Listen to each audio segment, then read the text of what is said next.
Perkenalkan, nama saya Muhammad Thorik dari kelas 1A. Saya akan menjelaskan neraca saldo dan materi-materi lainnya. Baiklah, saya akan menjelaskan peran neraca saldo dan jurnal dalam laporan keuangan. Saldo. Neraca saldo adalah daftar sistematis yang memuat nama akun beserta saldo akhirnya dari buku besar, baik saldo debit maupun kredit, pada suatu tanggal tertentu.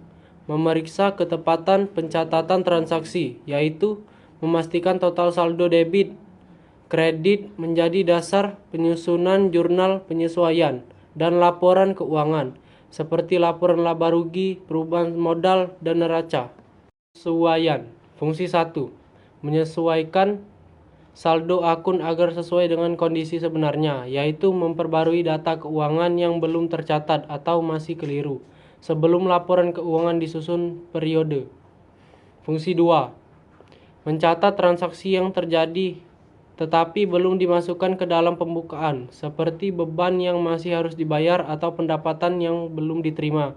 Fungsi 3.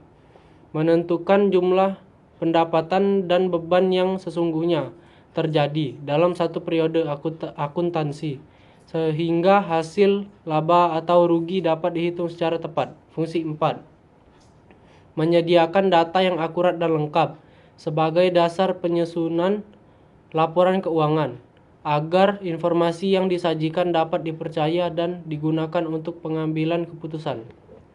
Yang disesuaikan adalah neraca saldo yang diperbarui setelah dilakukan pencatatan jurnal penyesuaian pada akhir periode akuntansi.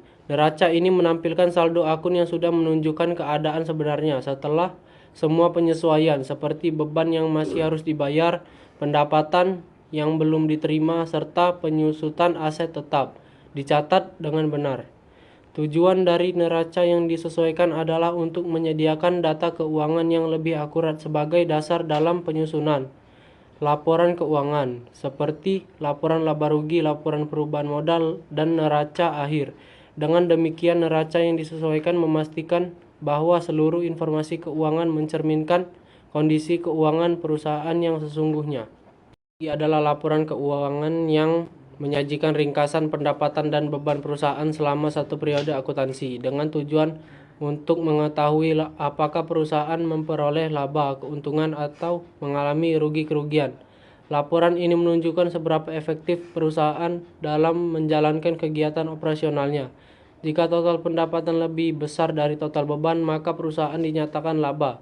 Sebaiknya, jika total beban lebih besar dari pendapatan, perusahaan mengalami rugi.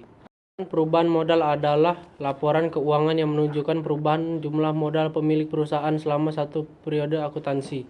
Laporan ini menjelaskan bagaimana laba atau rugi bersih, tambahan investasi, dan pengambilan pribadi (PRIV) memengaruhi besar kecilnya modal akhir perusahaan. Tujuan laporan perubahan adalah untuk menunjukkan perkembangan modal pemilik dari awal hingga akhir periode, serta menjadi dasar dalam penyusunan neraca akhir. Dengan demikian, laporan ini membantu manajemen dan pemilik perusahaan memahami faktor-faktor yang menyebabkan kenaikan atau penurunan modal dalam satu periode keuangan. Neraca adalah laporan keuangan yang menunjukkan posisi keuangan perusahaan pada suatu waktu tertentu. Biasanya di akhir periode akuntansi, neraca menggambarkan apa yang dimiliki perusahaan, aset, apa yang menjadi kewajiban perusahaan, liabilitas, dan berapa modal atau ekuitas pemilik yang tersisa setelah dikurangi kewajiban. Tujuan neraca adalah untuk memberikan gambaran menyeluruh tentang kondisi keuangan perusahaan, membantu manajemen dalam menilai kemampuan perusahaan memenuhi kewajiban, mengelola aset, dan merencanakan strategi keuangan. Saya akhiri tugas dari Bu Yunita. Wassalamualaikum warahmatullahi wabarakatuh.